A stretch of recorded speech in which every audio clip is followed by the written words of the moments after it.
foi prometido, contra todas as vontades de todo mundo, eu prometi no ano passado o quê? Vai ter mais filosofia nesta pironga. E eu vou manter a minha promessa em dia. O nosso primeiro tema foi Caverna do Platão, porque eu acho que é uma parada que é mega difundida e praticamente ninguém tem direito. Igual o gato de Schrödinger. Olha, e tem muita coisa realmente na cultura pop, a gente vai comentar disso. E, assim, aplicações pra filosofia moderna, muita coisa interessante. Que a gente sempre traz aqui um pouco de contexto histórico pra entender de onde veio a cabeça do cara, como tava a cabeça do palhaço naquela época, né? Então, pra gente entender o cara, tem que ir lá pra Grécia Antiga, né, bicho? Platão, que é o mano que desenrolou aí essa ideia, nasceu em Atenas, quando Atenas era uma cidade-estado, né? Que a gente estuda na escola lá, que as cidades gregas, elas eram independentes, modelo de governo. Já tinha ido tudo pro inferno já? A humanidade já tava fadada ao fracasso ou ainda tinha salvação nessa época? Sempre teve, né? Fadada ao fracasso.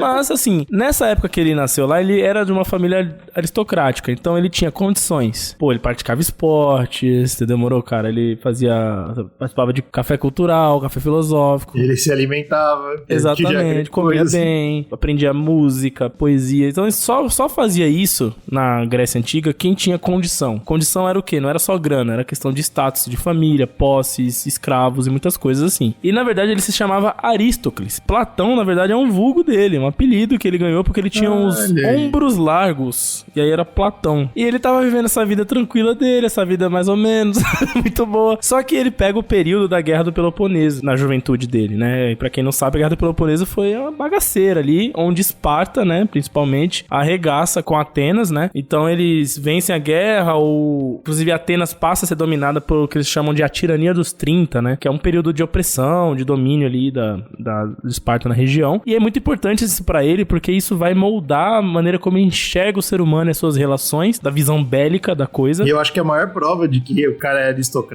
ele sobreviveu a uma guerra nessa época. Pois é.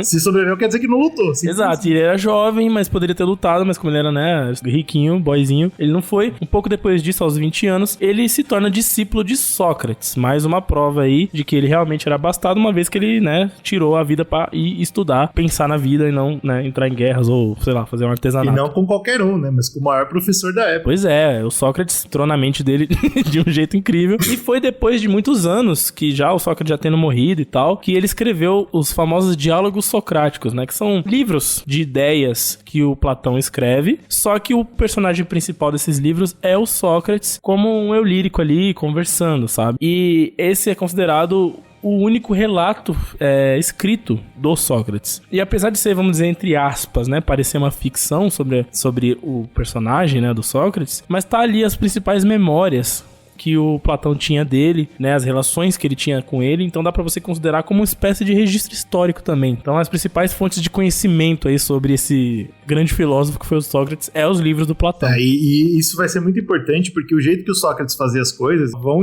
identificar como o Platão descreve também as ideias dele, né, que é a parada dos diálogos. Exato. Ele gosta muito dessa alegoria, olha só, de conversar. Ele escreve os textos dele como se fossem pessoas conversando, assim. Exato, é importante. São quase uma peça de teatro mais do que um livro. Exato, e aí, tanto é que ele é o pai da dialética, né?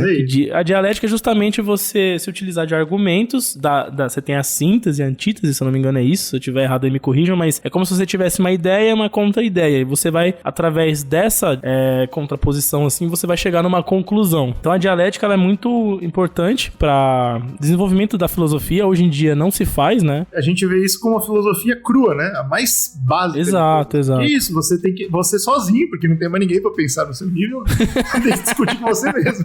Você for entrar, é bem interessante, assim, você começa a ler sobre, você começa a achar, pô, que da hora, como que foi desenvolvido isso, né? Porque, querendo ou não, Platão é o pai da filosofia ocidental, né? Ele é um cara que começou a colocar esses tipos de arquétipos e de dialéticas e tal, e começou a colocar algumas questões que as pessoas começaram a aderir. Por exemplo, uma coisa que é considerada aí, vamos dizer, a obra master do Platão é o tal do idealismo platônico, né? Que seria a superioridade do conhecimento racional sobre o sensível. O que ele quer dizer com isso? Que, tipo, o mundo físico, material, ele nada mais é do que uma representação simplória e falha do mundo ideal, que é o mundo das ideias, do mundo racional, que esse sim é o mundo ideal, o mundo perfeito, o mundo que tá definido, né? Então tudo que a gente consegue sentir, na verdade, pode nos enganar, né? Do que na verdade é. Na época dele era poesia, né? Ele falava, se você faz uma poesia sobre uma montanha, você tá 3 níveis inferior da realidade. Porque a gente tem primeiro a montanha imaginária, a montanha ideal, ela não existe, né? Isso. Ela é perfeita. Isso. Aí depois a gente tem a montanha real, ela já é uma merda, porque ela não é ideal. E aí você vem e fez um poema sobre a montanha. O que você fez aí é uma vergonha, meu irmão.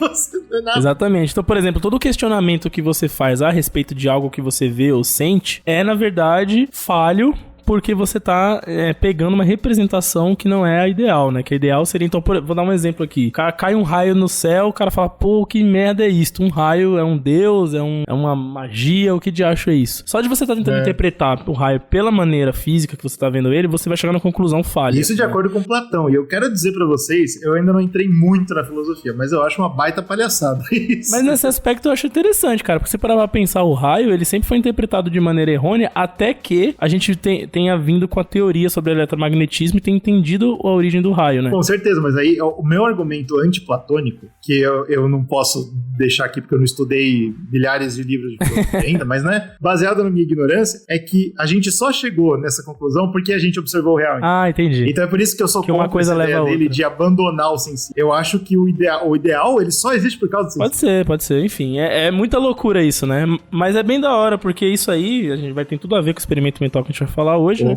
Porque ele vai concluir coisas sem essas coisas terem de fato acontecido ou ele ter percebido elas. Então ele acredita muito que você consegue realmente chegar realmente no conceito de algo sem ter presenciado aquilo. Você consegue conclusões reais só no idealismo. É muito louco. Exato. Como você falou, talvez não seja bem assim, uma vez que você precisa ter esse input, né, da coisa real pra chegar na ideia. Ah, eu discordo foda. Esse idealismo ficou muito famoso. Inclusive, um dos motivos pro Platão ter feito muito sucesso como um grande filósofo ocidental é porque futuramente os conceitos dele caíram nas graças das cortes, de até futuramente da igreja, né, muitos anos depois, porque Platão é de 300 antes de Cristo, por aí, né, então fala assim, futuramente, séculos depois, perpetuou muito, né, as ideias dele. Mas você que sabe por quê, né, porque ele misturou as ideias dele mais interessantes, que nem a gente tá falando, essa parada do idealismo, que é legal discutir de verdade, com algumas coisas que eram interessantes pra corte, né, então ele falava, por exemplo, da ideia de você gerar essa república, que a gente já vai falar sobre tal, ele tinha um ideal de castas ali, meio disfarçado. Então ele falava, por exemplo, que você, pra ter uma sociedade perfeita, você tinha que ter essas castas, e dentro das castas as pessoas tinham que estar felizes naquele lugar, eles tinham que ser convencidos de que aquilo era o ideal pra eles.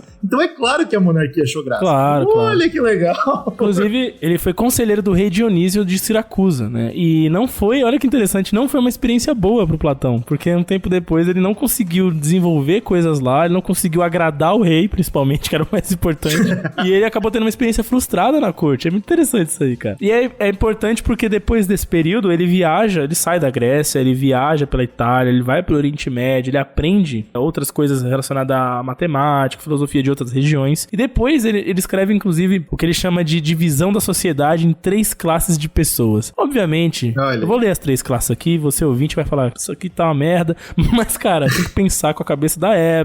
Mostra muito porque que as cortes gostaram. A primeira é caráter concupiscível, que seria um cara mais ligado à liberdade e aos desejos. É o caráter das pessoas que estão mais afeitas ao trabalho manual, artesanal, a coisas de criação. O outro caráter é o irracível, que é as pessoas dominadas pelo impulso da raiva. Essas pessoas estariam aptas a serviços militares, braçais de extrema força, comando, esse tipo de coisa, sabe? E é o caráter racional, que é aquele que ele considerava mais próximo dele, né? Que... Óbvio. Olha, que surpresa. Uau. Que é uma pessoa mais ligada à racionalidade, a senso de justiça, e as pessoas que podem ter capacidade de governar as outras e atuar naquilo que estava surgindo como uma característica forte da sociedade, que é a política, né? É isso. Ele criou basicamente o signo das castas sociais. E os riquinhos ficaram maravilhados. Aí, realmente, eu sou racional. Ufa, que sorte. Eu achei que eu era injusto de estar aqui, mas não, tá tudo certo. E ele, inclusive, é um cara que escreveu, né, livros a respeito da utopia do Estado, né, que o pessoal chama assim porque, obviamente, o que ele escreveu tem várias coisas ali não aplicáveis ou mais idealistas e tal. Bem idealista mesmo, concordo. E é um compêndio de livros chamado A República, né? Mas é interessante você ver a importância do cara é o quê? É justamente ele ter dado start em vários conceitos muito fodas que hoje em dia são bem mais elaborados e todo mundo sabe de onde veio, né? Veio dali, daquela época, com aquele cara e tal. E vários conceitos bem ruins, entendeu? Acho que a parada dele é que ele gritou bem alto. Eu não acho que ele foi genial no que ele escreveu. Eu não tenho nenhuma ideia dele, pelo menos da República, que eu achei, uau, isso mudaria o paradigma da época. Mas ele falou muita coisa. É como se fosse um bom start. É um start. Tipo... o que não foi confirmado, o que foi uma merda, o pessoal jogou fora, e o que foi confirmado, falaram, pô, Platão foi um gênio. Então... Dá pra desenrolar a partir daqui. Eu acho que pelo menos como um cara que fala, galera, pensem sobre isso e tal, vamos desenrolar aqui uma ideia. Isso é importante. Porque é importante você começar o trabalho de algum lugar, né? Ele fundou, inclusive, uma academia. Esse nome academia é uma homenagem a um herói grego, Academo. Então, é uma instituição que ele criou para estudar filosofia e política, tá? E era sempre focado ali nos jovens de Atenas. E, inclusive, um dos alunos desse mano foi o nosso querido Aristóteles, né? Que estudou nessa academia aí, Academia de Platão. E foi nesse período em que ele espalhou mais as ideias, que ele desenvolveu elas também e escreveu a sequência dos livros que dão a origem à República, né? Da onde vem, né, o mito que a gente vai falar hoje, né? Você é um homem que aceita o que vê, porque pensa estar sonhando. Ironicamente, não está muito longe da verdade. Como todo mundo, você nasceu em cativeiro. Nasceu numa prisão que não pode ver, sentir ou tocar. Então, a gente tem várias peças já pra esse quebra-cabeça tão complexo, né? Então, vocês já entenderam a ideia do Platão, quem ele era. O cara veio de berço de ouro, ele teve um contato muito próximo com as altas classes da sociedade, ele tinha essa vontade de questionar, né? Ele falou um monte de coisas boas e coisas ruins, beleza? Mas... uma coisa que a gente não colocou ainda, acho que a última peça pra gente conseguir entrar realmente na alegoria da caverna, é o que aconteceu com o professor dele. Ele gostava muito de Sócrates. Sócrates foi o cara que abriu essas portas pra ele poder falar esse monte de coisa. E o Sócrates, ele foi condenado à morte pelos atenienses. Por quê? Porque ele perturbava as normas da sociedade. Ele foi um cara que pensou e foi condenado à morte porque ele defendia o pensamento crítico. Então Platão ficou com essa parada, tipo assim, pô, meu professor era um cara incrível e vocês mataram ele, cara. É importante essa parte dele ver esse lado cruel ou o lado belicoso do ser humano, porque é muito importante porque ele não só vai entrar numa definição de tipo de pessoa com esse aspecto, como também vai ajudar ele a desenvolver os mitos e os raciocínios mentais dele, né? Pois é, então vamos pra como ele conversou, a alegoria que, se não me engano, tá no livro 7 da República, posso ter confundido o número aí, mas tá dentro da República essa alegoria. Ele tá lá discutindo com os amigos dele sobre possíveis formas de ter a sociedade perfeita, e ele cai na alegoria, que eu vou contar pra vocês aqui, acho que todo mundo já conhece, né, mas vamos lá. Imagina aqui, em uma vila, um grupo de prisioneiros passa a vida inteira em um ambiente fechado, que a gente vai chamar aqui de caverna. A única fonte de luz é uma chama externa a essa caverna, que projeta sombras das atividades que acontecem entre o fogo e a prisão, certo? Então as coisas estão acontecendo na vila, o fogo gera essa sombra que cai na parede da caverna onde essas pessoas estão presas. Lembrando que esses caras, esses prisioneiros, eles não podem se mover. E eles não podem nem sequer mover o pescoço. Então a única coisa que eles conseguem enxergar são as sombras na parede. É razoável compreender assim, ele fala na dialética dele, que toda a natureza desses prisioneiros, toda a realidade, 100% do que eles entendem por existir, é definido por essas sombras. Que é uma representação material falha da realidade como ela é de fato, né? Vamos dizer assim. No ponto de vista do prisioneiro, é 100% da realidade, ponto final. Eu tô falando olhando de fora, né? Mas pro prisioneiro é isso, a realidade dele é aquela sombra e acabou, né? Pessoas são sombras, animais são sombras, festivais são sombras, música são sombras, dor, morte, todo o conceito intrínseco da humanidade, sombra. E aí tem um ponto que eu queria só marcar essa questão. Tá tudo bem pro prisioneiro. Tá tudo bem, entendeu? Cara, essa para pensar, tipo, essa é a realidade que ele tá inserido e que ele só entende essa realidade. Você tem noção que ele tá em paz? Ele não consegue pensar que aquilo é ruim ou bom, aquilo é o que é. Tudo bem. Então, tipo, eu acho que é legal a gente colocar esse ponto aqui, porque a gente não consegue enxergar com esses olhos. Né? Não mas mesmo. Mas eu vou falar sobre as interpretações e você não vê a pessoa falando, cara, de vez em quando tá ok, mas tudo bem. Tudo muda quando um prisioneiro é libertado e ele sai da caverna pela primeira vez. E uma coisa que o Platão deixa bem claro, ele gosta de marcar isso na leitura, é que quando ele sai da caverna, a luz, as cores, a tridimensionalidade dos objetos são um choque para essa pessoa. A luz Ele marca, faz os olhos doerem. Então, tipo, é uma experiência ruim no primeiro momento. Mas com o passar do tempo, pouco a pouco, o indivíduo começa a se naturalizar com o cenário novo. Ele começa a entender como as coisas funcionam e ele consegue entender o sol. Ele vê a luz e ele entende que o sol gera sombras. Então ele consegue ficar, nas palavras do Platão, muito mais próximo da realidade. E aí que entra o grande ponto daquela parada do tá tudo bem. Porque até então tava tudo bem. O cara tá vivendo dentro daquele mundo e beleza, é isso. Agora, é aquela famosa máxima, né? Se você tomar um vinho bom, você se fudeu, porque agora você vai ter que tomar esse vinho bom pra sempre. Você não vai conseguir tomar a merda do vinho que você toma antes, né? O Platão deixa claro que a pessoa tá mais próxima da realidade. Então a gente tem dois aspectos de ler isso. Mais próxima da realidade no sentido de conhecer mais e seu mundo expandir, mas mais próxima na realidade idealista do Platão. Sim. Lembrando que a gente comentou que se a poesia de uma montanha é um nível mais falso do que a montanha, a sombra do que acontecia na vila, entendeu? Sim. Na alegoria do Platão, é um nível mais falso. Exato, a gente poderia até ir direto ao idealismo, né? Como a sombra sendo representação do materialismo e as coisas de fato fora da caverna, que estão passando lá fora, serem o conceito ideal das ideias, vamos dizer assim. Então, ainda não, porque ele fala mais próximo. Mais próximo. Então, né? na verdade, a pessoa chegou no material, ela ainda precisa ascender, mas ela não vai nessa alegoria. Pois bem, o campeão tá lá. Eu acho interessante observar na cabeça do campeão que agora não tá tudo bem. Agora fudeu. O conhecimento não obrigatoriamente é uma coisa positiva. O Platão escreve como se fosse. O Platão escreve como se fosse a salvação do cara. Sim. Mas a gente sabe, né, quanto mais experiência a gente tem, mais a gente sabe que, tipo, esse cara agora ele tá com problema, porque agora que ele sabe a verdade, ele pensa nas pessoas que não sabem. E ele fica tipo, putz, eu preciso avisar pra ele. Exato. E outras, eu não quero voltar pra aquela merda que eu tava agora, que eu sei que aquilo ali era ruim. Eu não quero voltar pra aquela merda. Eu sinto um dever cívico de humano de voltar lá e avisar pra eles. E eu também não quero ficar aqui sabendo que eu não fiz isso, tá ligado? Que eu ignorei essas Tem pessoas. tudo isso, né? Então, tipo, esse cara se fudeu. Mas tudo bem, vamos lá. Ele fala, não, eu vou voltar, porque eu sou um cara brilhante. Eu vi. E ele volta ansioso pra contar o que ele aprendeu pros parceiros. Agora a gente vai pra fase onde, antes de conversar com essas pessoas, ele é obrigado a voltar pra caverna. E tem uma noção que o Platão traz que eu acho muito interessante, que ele fala que na caverna tudo é escuro. E a única coisa que você tem pra enxergar são as sombras. Então, primeiro ponto, esse cara, ele não consegue enxergar direito. Ele tropeça, ele escorrega na caverna. Ele anda de forma engraçada e tosca. Atenção pra isso. E segundo, ele não consegue mais reconhecer a realidade antiga dele. Quando ele olha pras sombras, tá tudo turvo. Porque ele sabe como é a coisa real. Isso que ele tá vendo agora é, tipo, porra nenhuma.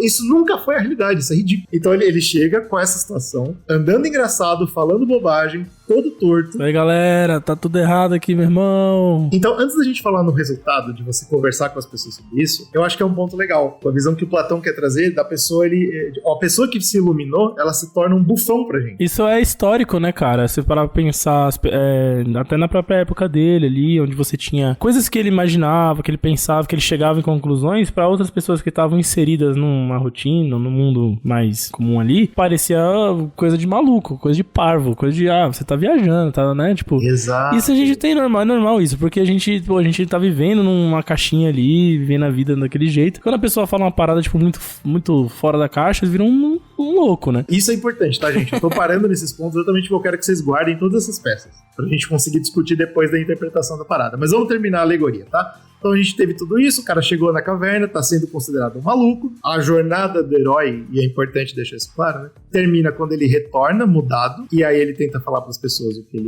que ele viu. E os prisioneiros recebem ele de forma violenta. Exatamente. Ele é chamado de louco, ele é expulso da caverna, e em algumas releituras, isso não é do original, mas em algumas releituras ele é morto. Ou seja, ele é atacado de várias maneiras, seja ideologicamente ou fisicamente. Isso, na verdade, é uma representação para dizer que vai ter esse ataque, né? Eu vi uma analogia esses dias que eu acho que é interessante sobre isso. Que, por exemplo, o pessoal fala assim, quando existiu o feudalismo, as pessoas não achavam que o feudalismo ia acabar. Ou que as coisas iam mudar e tal, não sei o quê. Não, as pessoas achavam que o feudalismo era o que era. O mundo é assim. E o feudalismo acabou, depois veio, hoje temos o sistema capitalista, por exemplo, e a gente pensa da mesma forma. Porque a gente nasceu dentro dele, a gente vive nele, a gente acha que ele é o que é. E não necessariamente, tá ligado? A gente sabe que isso já aconteceu várias vezes na história, por isso que história é importante, né, estudar. Exatamente. Várias vezes aconteceu da gente ter um sistema de sociedade que caiu por terra. Isso aconteceu com Roma, aconteceu com várias. A gente tende a não querer essas mudanças, não aceitar, né, que isso vai acontecer. A gente resiste, porque mudança é muito sério, cara. A gente não tem muito tempo de vida, e quando a gente finalmente aprende a lidar com uma coisa, alguém chega e fala, mas Tem outra? Não. Negativo, não, vai ficar assim mesmo. É, isso que é o problema, cara. Então, como a gente comentou, então, né? Esse cara que vem com essas ideias novas, ele é perseguido, ele talvez é morto. E uma coisa muito legal, que eu acho que é importante também da alegoria, é que os prisioneiros se recusam a ser libertados quando ele oferece. Ele fala, cara, antes de você me matar, deixa eu te soltar e você vê. E o cara fala, não, você tá maluco? Eu não Mas quero aí ficar é igual aquele você. famoso leap of faith que a pessoa tem que dar, né? Exatamente. Porque você chega pro cara e fala, você precisa abdicar de tudo que você tem aí. Se joga no novo conceito. E isso é uma parada muito difícil. Porque, porra, você fala, pô, vou, né, tipo, abrir mão da minha estabilidade aqui. Não, isso que é um conceito mais absurdo, isso requer fé, cara. Olha que Não, mas, loucura. exato, é um leap of faith que tem que dar, cara. Tem que acreditar na causa, na ideia, ter fé naquela parada e se jogar. E isso é muito difícil também pro ser humano fazer, né? O conceito que é muito complexo. A gente fala, porra, vou quebrar tudo que tá aqui, que eu tô vendo, que eu tô entendendo, pra poder ir pra um bagulho que, tipo, você tá me prometendo aí que eu nem sei o que é. Está aqui porque sabe de uma coisa. Uma coisa que não sabe explicar, mas você sente. Você sentiu a vida inteira que há alguma coisa errada com o mundo. Você não sabe o que é, mas está ali, como uma farpa em sua mente, deixando-o louco. Então vamos interpretar, deixando claro aquilo que eu comentei. O Platão, no texto original, ele foca muito mais em a pessoa ser ridicularizada. A versão da violência é mais atual. Certo. O Platão, assim como você que tá ouvindo, e eu, e o Slow, e literalmente todo mundo no planeta Terra, tem absoluta certeza que é a única pessoa que saiu da caverna. Por quê? Porque o Platão escreveu dessa forma. Ele escreveu pra mostrar exatamente isso. Era sobre ele. Era sobre o professor dele. Uhum. Nós, filósofos, que saímos da caverna, estamos sendo perseguidos. Meu professor, inclusive, foi morto. E a culpa é de vocês que não conseguem enxergar a luz. E atacam quem saiu e que poderia ter libertado vocês também. Né? Os motivos do Platão eram claros, certo? Ele tava criticando a pessoa. Ele tava falando, cara, vocês mataram, vocês são intolerantes. E o único jeito de vocês escaparem dessa parada é vocês saírem da caverna. Exatamente. Desapegar o materialismo, né? Entender o idealismo racional, compreender o mundo e a vida e as coisas. E aí, daí eu peguei duas interpretações, tipo, filosóficas, que eu achei interessante, porque as duas são bem parecidas, aí do nada elas dão uma curva pesada uma da outra.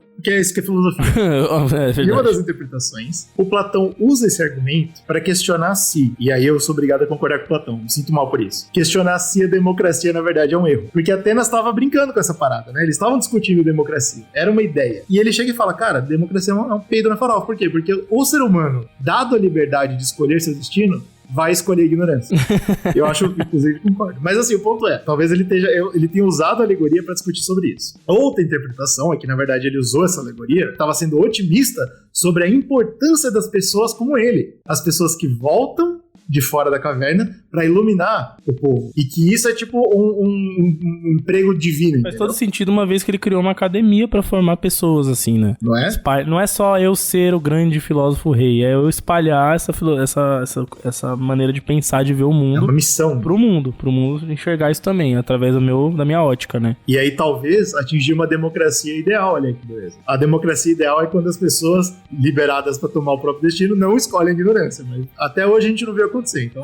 e até hoje também a gente não viu o pessoal recebendo as informações também, né? Então fica... Pois é. Tamo na mesma, Platão, tamo na mesma, infelizmente. Outra interpretação da alegoria, ignorando completamente o que Platão tinha passado e a vida dele naquela época. Hoje, a gente vê tudo através de peneiras. A gente sabe disso, certo? Uma informação para chegar em você, ela tem que ter acontecido, daí ela tem que ter passado pra mão de quem viu, depois pra mão de quem publicou, depois do aplicativo que você tá vendo, porque ele vai filtrar as informações e finalmente pros seus olhos. Então, existem muitas peneiras de informação. Isso tem muito a ver com aquela parada que o Platão levantou há tanto tempo atrás, né? Da cópia da realidade. Sim. Quantos níveis de sombra são atualmente a nossa realidade? Mais profundo que isso. Quem somos nós para dizer que o mundo iluminado, se a gente sair de uma caverna, quer dizer que a gente chegou no real, ou não? Se a gente sair de uma caverna, na verdade, a gente tá dentro da outra caverna. Isso também é uma coisa interessante, a abordagem, né, que se faz bastante. Quando você tem obras que adaptam, que trazem esse conceito, entra muito nisso também. Do tipo, tá, beleza. Eu saí da caverna porque eu tava vendo aquelas sombras e entendi que não são as sombras, as coisas são outras coisas. Vamos dizer, o ouvinte saiu da caverna porque ele ouve o Zcast. Parabéns, bom trabalho. Mas uma vez que eu estava na caverna e estava sujeito a entender a realidade daquela forma, o que me impede de não estar numa nova entendendo a realidade da forma errada de novo, tá ligado? Isso é assustador, não? Pra mim isso é terrível. Exato, o Platão não chegou a entrar nisso, mas isso é uma coisa que a gente interpreta ali, entendendo, pensando junto com ele ali, né? E aí o que garante que o grande filósofo rei Platão não era esse cara, que de fato tava também fora da caverna dentro da caverna. Exatamente. A beleza da filosofia é que não tem uma resposta. Se você tá ouvindo esse podcast, tá maluco? Eu não sei. Tá tudo bem. Não é pra saber. A parada é você questionar. A parada é você ver a importância de você buscar informação, de você sempre estar procurando a luz. É isso que eu acho que é mais importante de tirar. A interpretação que dá pra fazer é essa, né? Da gente estar sempre se questionando sobre a nossa realidade. E aí é uma coisa muito difícil de fazer, um exercício muito difícil de fazer. Porque você não só entra nisso, no aspecto filosófico de o que é a vida e as relações entre pessoas, como na própria psique humana, a maneira como você age, com as coisas que você pensa. Se você ficar questionando isso, é um embate difícil, interno também. Então, eu acho que a grande contribuição desse mito, né, que o Platão coloca é isso, né, da gente ter esse questionamento, e é uma coisa que ele pregava muito, né. Eu queria só deixar claro pro ouvinte que tá ouvindo tudo isso, tá falando, mas cara, eu não quero questionar. Tá tudo bem. Fica tranquilo, a caverna é segura, ela é quentinha. Mas saiba que existe a realidade lá fora. Exato. Tipo assim, pra uma parada mais idealista, que é justamente a vertente dele, o ser humano só é pleno se ele busca entender melhor o conceito de sair do mundo físico, do mundo sensorial e ir pro conceito mais perfeito da racionalidade. Se você não faz isso, você tá vivendo uma vida medíocre, inferior, sei lá. Opa, vamos ler o que o professor do Platão falou? Sócrates falou: a vida não questionada não vale a pena ser vivida. Olha aí. E aí, então, fica com o seu critério aí do que você quer fazer. A última coisa que eu queria falar sobre a alegoria, que também é uma versão que flui muito hoje em dia, mas não tá no texto original, é a parada de que, se vocês forem pesquisar, vocês vão ler que as sombras, elas são geradas por pessoas que estão com bonecos, fazendo as projeções de propósito. Então você tem o prisioneiro, você tem a luz e você tem uma galera que fica fazendo a projeção pra enganar as pessoas. Isso é uma coisa que colocaram, né? Essa alegoria deram um upgradezinho justamente pra falar sobre aí eu acho que entra um pouco mais, não sei quando que surgiu isso, tá? Mas casa muito bem com a relação de exploração do homem pelo homem, né? Então, com certeza, exatamente. Não sei se foi daí que surgiu, né? Mas a gente tem isso, né? A gente tem uma classe de pessoas que preferem controlar, de certa maneira, uma outra classe pra obter ganhos com isso, né? Então, tipo... E controlar a realidade completa dessas outras pessoas, né? E é fácil ver, assim, a gente não precisa falar aqui, você consegue saber do que a gente tá falando, mas existe. Exato. Não foi uma coisa que o Platão tacou, até porque a gente tem que lembrar que o sistema de dominação de classes, o sistema de sociedade era completamente outro. Então, por exemplo, a escravidão que tinha na Grécia Antiga era outra parada, coisa de dívidas, de posses, de guerras, então era visto de outra maneira. Filósofos eram escravos muitas vezes, né? Por serem... É diferente. É diferente pra caralho. Então, muita coisa tem que entender nessa transição. Mas eu acho que essas adaptações, se você gosta dessas adaptações que o pessoal vai fazendo ao longo dos anos dos mitos dos caras antigos, você acha que vale a pena, tipo, ir sempre colocando coisa? Eu tenho um problema muito sério com textos antigos, tá ligado? De vez em quando as pessoas chegam pra mim e falam, você leu o Capital, você leu, tá ligado? Essas paradas. Mas, mano, são conceitos tão antigos. Hoje em dia tudo mudou tanto, tão radicalmente. Se você pega hoje Maquiavel pra ler, é ridículo. Parece uma criança escrever essa coisa. Porque tudo que ele escreveu na época era novidade. Hoje em dia você sabe de tudo isso. Essa realidade toda já existe. Então eu tenho incômodo com textos antigos. Eu prefiro 1000 vezes que as pessoas atualizem as coisas e tragam pra hoje em dia. Tem gente que é mais purista, né? Que gosta de estudar a parada do jeito que ela foi concebida. Mas tem que voltar no tempo, tem que ter o cérebro. Claro, eu tenho que estudar com o contexto. Mas daí o pessoal tem gente que prefere ver isso no contexto lá e depois, a partir de lá, desenvolver algo novo pros de hoje. Também é justo. O importante é desenvolver coisa nova, não ficar preso no passado, isso que eu quero dizer. Se você tá lendo anteriormente pra desenvolver algo novo, show. Acho interessante, mas aí, dentro desse contexto de você adaptar, de você, tipo, trazer coisas pros dias de hoje, de você incluir algumas coisas ou outras, a Caverna de Platão eu vejo que é uma das que mais acontece isso, mano, tipo, de tem não só livro, tem filosofia, mano, filosofia, tipo, é o que você falou, ele é o pai praticamente da filosofia ocidental, todo mundo. Exato, e a Caverna de Platão é a mais adaptada, cara, é aquela que a galera quer pegar pra mais enfiar coisa de hoje, pra mais adaptar e tipo, putz, se for assim, se for assado. Esse mito da caverna a rapaziada gosta, mano, de pegar e escrachar. O Slow trouxe uma parada aí que eu acho que é bem legal, que é uma coisa diferente que a gente vai fazer, que é o nosso podcast extra pra apoiadores. Se você quer ser um apoiador é muito fácil, apoia.se/Zcast, a partir de R$2 você se torna um apoiador, ou fazer o Pix direto no e-mail do Zcast, que é republicascast@gmail.com. E os nossos apoiadores recebem um podcast especial. Nesse podcast nós vamos discutir sobre as fontes que a gente teve para essa pesquisa. Trazer um pouco das referências, de como foi feita a pauta. E tem algumas coisas que eu vou falar que tem tudo a ver com isso que o Slow falou agora, que realmente todo mundo quer ser a pessoa que saiu da caverna e quer usar o mito pra si. É muito louco isso. Mas vamos falar de usos da cultura pop, né? Vamos falar de grandes obras que usaram essa alegoria a seu favor. Obviamente, duas lendas muito famosas que usaram aí, que não dá pra esquecer. A gente pode ir pra mitologia pra falar de Prometeus, com a parada de trazer o conhecimento pra humanidade e ser punido eternamente, né? Então essa relação entre conhecimento e punição é bem frequente na cultura. E a mitologia grega é muito zica, mano. Até hoje eu leio essa porra e acho muito foda. Por exemplo, esse negócio que você falou de não ser algo confortável, porque o conhecimento pesa de maneira negativa também, uma vez que você cria responsabilidades e dentro da ética, né, de falar, pô, eu preciso espalhar isso aqui, eu preciso não voltar pra aquilo que eu vivia antes, todo esse peso que você pensa, caralho, tem aquela famosa frase, né, a ignorância é uma bênção, né, porque, porra, exato. O cara ignorante, ele tá vivendo ali, naquele mundinho fechado ali, e acabou, tá ligado? Ele não tá sofrendo, pelo menos ele não sabe que ele tá sofrendo, entre aspas. E o cara que é iluminado com conhecimento e que sai da caverna, o cara se fodeu, meu irmão, ele é o Prometeus, o cara, pô, olha o fogo aqui, então toma, chibata, violência, aí o cara, que merda, mas ele, mesmo se fudendo, você fala, pô, mas eu não quero mais voltar pra ignorância, porque já era, porque você já não vai conseguir mais voltar. Mas tem discussões sobre isso também, de você falar, mano, me deixa ser ignorante, de volta, tal, não sei o quê. Eu queria falar outra lenda antes da gente passar do Prometeus, também é uma lenda famosa de Adão e Eva, né? Outra relação entre conhecimento e punição, né? Quando Eva morde a maçã do conhecimento, eles são expulsos e tal. Então, é uma parada que vem ecoando na nossa cultura desde sempre e vai continuar. Mas a gente tá aqui pra falar de uma obra que não é de centenas de anos no passado, uma obra que saiu há 20 anos atrás, olha que maravilha, e que é considerado na internet, e quanto mais eu estudei, mais eu discordo disso, tá? Mas fazer o quê? É a mais considerada a melhor adaptação da Caverna de Platão pro cinema, Matrix. Esta é a sua última chance. Depois disto não haverá retorno. Se tomar a pílula azul, fim da história. Vai acordar em sua cama e acreditar no que você quiser. Se tomar a pílula vermelha, fica no País das Maravilhas. E eu vou mostrar até onde vai a toca do coelho. Cara, Matrix tem tudo que a gente conversou nesse podcast tem em Matrix.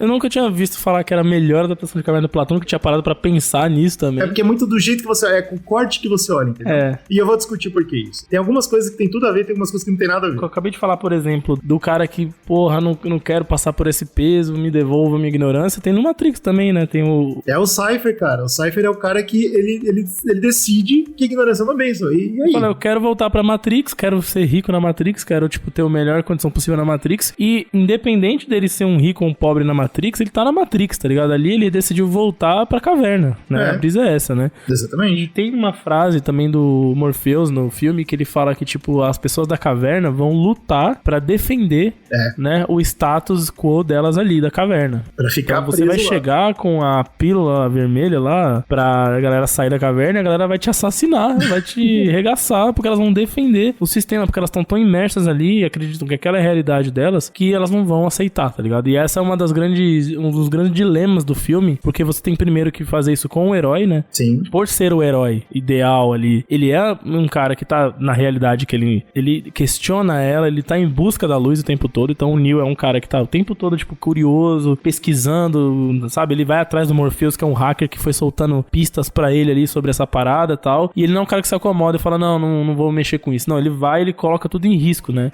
Então por isso que ele é o herói, na visão do Platão, ele é o herói completamente, que é o cara que tá tentando soltar pra questionar, né? Só que tem essa questão, né? Olha só como o corte importa. A gente pode olhar pra ele com esse arquétipo de o cara que saiu da caverna e tá voltando, mas a gente sabe que na história ele não tenta libertar as pessoas que estão na Matrix. Ele tenta salvar as áreas. No final ele acaba sendo egoísta, né? É foda. Vamos dar uma folga aí, vai, porque Matrix 2 e 3 é uma baralhada no bagulho. Mas é porque né, o que a gente não tem é esse momento, tipo, poderia ser uma cena do Matrix 2, por exemplo, o Neo correndo nas ruas, pelado, dizendo, você tá numa Matrix!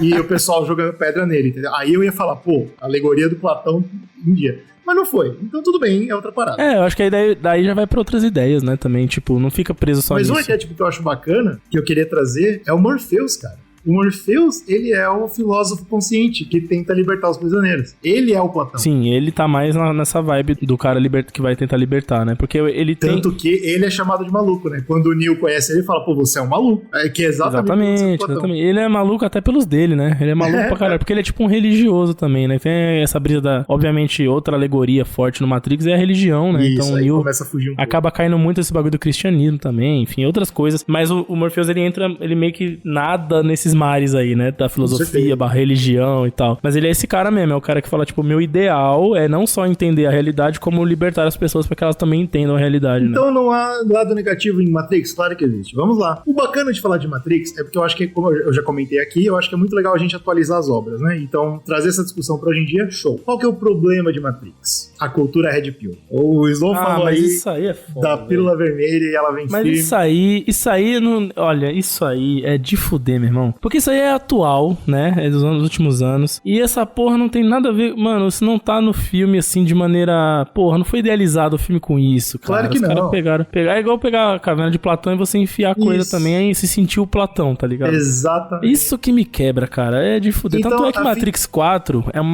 filme terrível. Eu acho bem... Eu entendo um pouco dessa porra da Lana Wachowski que fala assim, que se foda, vamos fazer essa merda aqui pra quebrar. Ver se pelo menos se eu quebro o Red Pill. Se eu quebrar o Red Pill, eu já ganhei, já. É nojento. E porque a gente consegue enxergar o que aconteceu, na real. É por isso que eu acho que é legal a gente discutir aqui. A pílula vermelha do Matrix faz você ver a realidade, certo? Então as pessoas que acreditam que são red piladas é porque elas falam, eu saí da caverna e vocês não. Mas qual que é a grande diferença? Quando o Platão conta essa alegoria pra gente, ele faz o seguinte passo a passo. A pessoa saiu da caverna, ela buscou conhecimento, ela aprendeu, ela se tornou iluminada e depois ela é segregada pelas ideias dela. O que o Red Pill pensa é o contrário. Se eu sou segregado pelas minhas ideias, obviamente eu sou iluminado. Essa é a merda. Então o Red Pill chega e fala, o lugar de mulher é na cozinha. E a pessoa fala, pô, você tá sendo burro. Aí fala, essa é a prova. Se eu estou sendo segregado, se eu estou sendo perseguido pelo que eu acredito... Eu cheguei no estágio final da caverna, né? Eu cheguei voltando com a verdade. Exatamente. Uma trocação franca de meia hora, eu não reclamava não. Uma trocaçãozinha franca. A parte brava é isso. Só a violência resolve. Porque não adianta você filosofar. Porque, tipo... Pelo que a gente explicou aqui, como que você explica pro cara que ele tá errado? Se tá batendo? Entendeu? Ele tá sendo perseguido pela sociedade. E Platão falou, se você tá sendo perseguido, você é um gênio. E agora? O que eu faço? É delicado pra caramba, é uma ideia terrível, é um câncer na sociedade, não tem como escapar. E sendo bem sincero com você, cara, na minha opinião, o Platão era redpilado na cabeça dele, entendeu? Ele escreveu falando isso. Tipo, ele tinha ideias péssimas, inclusive, porra, o cara defendia que o feto se movia dentro do corpo da mulher, um monte de merda ele falava. E ele falava isso tudo e falava, vocês estão me perseguindo porque eu tô certo. Então, tipo, ele era redpilado. Tinha essa parada. Tinha um pouco disso, mas eu não acho que redpilado é um bom termo, porque aí a gente tá transferindo, né, a época desses merda de hoje. Não, entendeu? Eu só tô considerando isso. Ele considerava que já que ele era perseguido, ele tava certo sobre tudo. E não é necessariamente verdade. Esse que é o problema. Se você não quiser olhar pra Matrix por causa do Red Pill, tudo bem, eu tenho uma salvação pra você. Não, eu digo o seguinte, cara, eu vou abrir uma corrente aqui no Zcast, vou abrir uma campanha no Zcast. Vamos salvar Matrix, meu Deus do céu, cara. Muda o nome. Eu quero assistir o filme Matrix, que eu gosto de ver de vez em quando. Eu gosto de ver Matrix, que é bom demais. Eu quero ver Matrix, eu quero ver o meu I Know Kung Fu, entendeu? Meu Red Blue Pill, sem ficar triste, cara, sem ficar puto. Então vamos salvar, vamos, pelo amor de Deus, fazer uma campanha na internet pra gente tirar. Os caras se apropriaram dessa obra, meu irmão. Que ódio. Amigos Red Pill, arrumem outro nome. Arrumem outro, vamos, sei lá, cara. Algo bem ruim. Foi um filme ruim. Aí fala assim, pô, eu sou isso aí. A gente fala perfeitamente, você é isso aí daí. Bom, tudo bem. Se você não quer Matrix por causa de tudo que a gente falou aqui, tem uma obra muito mais atual que a cultura pop já está conectando. De novo, dependendo dos cortes, vocês vão enxergar. Barbie? Olha aí, essa daí eu não tinha pensado. Essa daí foi muito contemporânea agora, me pegou de surpresa. Eu achei um texto, pra dar um gostinho, né, do programa extra pra vocês. Eu achei um texto na revista Medium, o campeão falando, cara, Barbie é a pura alegoria da caverna, porque a Barbie sai da caverna, e é verdade. Ela descobre um mundo novo, é verdade. E ela volta pra ter problemas.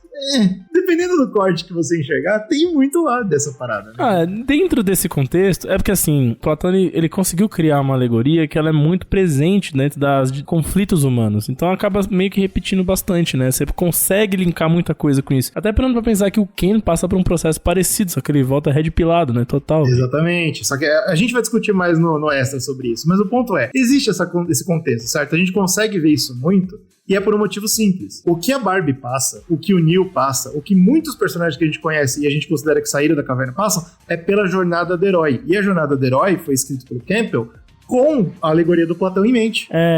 Acho que é por isso. Essa é a parada. Entendeu? Porque a jornada do herói é a que dá base pras histórias humanas, assim, em geral, né? Isso, exatamente. E dentro da jornada do herói, você tem que sair do lugar conhecido, enfrentar o desconhecido e voltar, ponto final. Voltar pra, né, tipo, renovado. Mas é isso que eu falo, que o Platão, ele matou em cheio com esse mito, porque ele conseguiu pegar esse dilema humano muito presente, Sim, que depois foi representado na jornada do herói, e aí ele conseguiu trazer um ícone pra gente, tá ligado? Pra seguir. E faz parte da vida humana, é por isso que eu acho que esse podcast foi tão legal. Eu fiquei muito animado de falar dessa parada. Tem muito... Mano, a gente juntou uma lista de temas incríveis de filosofia pra falar. Mas é claro que tem que ir com calma também pra não alienar vocês. Eu espero que vocês tenham gostado. Tem muita coisa legal dentro da alegoria, mas acho que o mais importante é mostrar como ela pode ser mal interpretada, entendeu? Foi a mesma coisa que aconteceu com o gato de Schrödinger, só que o gato era só ignorância científica. O problema da alegoria do Platão é a ignorância humana, a ignorância social. Sei lá.